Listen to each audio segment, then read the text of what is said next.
Hey, so I came up with an idea for my truck. I'm getting ready to sell it, and I never did put this video up, and I meant to do it. So I'm going to shoot it today before I sell the truck.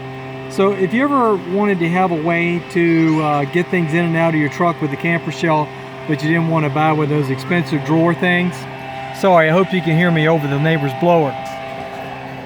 Here's how you do it.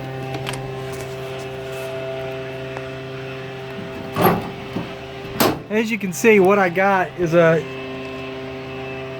cheap sheet of stuff here, and then I put a couple of holes in it, and then I ran through an old strap off of a backpack, and this thing slides just like a drawer.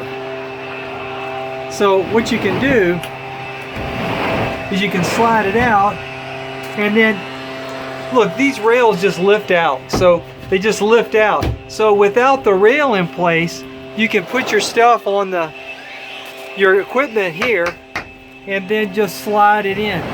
And the stop that's screwed to the back of the piece of wood keeps everything from falling off the rear end, if that makes sense.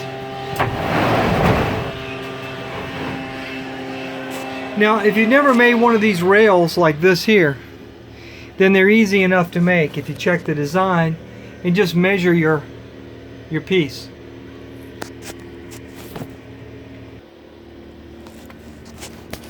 Anyway, just a quick video. Hope you enjoyed it and try it out. Maybe you'll like it.